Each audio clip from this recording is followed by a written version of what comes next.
Japan వేదికగా సెప్టెంబర్లో జరిగే ఆసియా క్రీడలు 2026 కోసం 15 మంది సభ్యుల భారత మహిళల క్రికెట్ జట్టును ఇవాళ ప్రకటించారు. ఈ జట్టుకు కెప్టెన్గా హర్మన్ప్రీత్ కౌర్, వైస్ కెప్టెన్గా స్మృతి మంధాన కొనసాగనున్నారు. స్టార్ ప్లేయర్లు జెమిమా రోడ్రిగ్స్, షఫాలి వర్మ, దీప్తి శర్మ, రిచా ఘోష్, రేణుకా సింగ్ తమ స్థానాలను నిలబెట్టుకున్నారు. ఆల్రౌండర్ శ్రేయాంక పాటిల్ ఫిట్నెస్ క్లియరెన్స్కు లోబడి ఎంపికైంది. ఈ జట్టులో 17 ఏళ్ల వికెట్ కీపర్ బ్యాటర్ జి కమిలిని ప్రత్యేక ఆకర్షణగా నిలిచింది. యస్తికా భాటియా స్థానంలో కమిలిని జట్టులోకి వచ్చింది. తాజాగా టీ20 ప్రపంచ కప్ నుంచి వైదొలిగిన భారత జట్టులో ఇదొక్కటే మార్పు. కమిలిని ఇటీవల సంచలన ప్రదర్శనలతో ఆకట్టుకుంటుంది. ఇంగ్లాండ్ పర్యటనలో ఆడిన మెరుపు ఇన్నింగ్స్ ఆమెకు ఆసియా క్రీడల బెర్త్ దక్కేలా చేసింది. దీనికి ముందు అండర్-19 ప్రపంచ కప్లోనూ కమిలిని రాణించింది.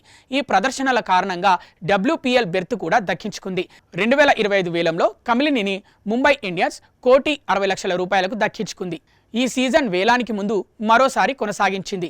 కాగా ఆసియా క్రీడల్లో భారత్ మరోసారి టైటిల్ ఫేవరెట్గా బరిలోకి దిగనుంది. హంగ్జౌ వేదికగా జరిగిన గత క్రీడల్లో టీమిండియా స్వర్ణం కైవసం చేసుకున్న విషయం తెలిసిందే. పురుషుల విభాగంలోనూ టీమిండియానే గోల్డ్ గెలుచుకుంది.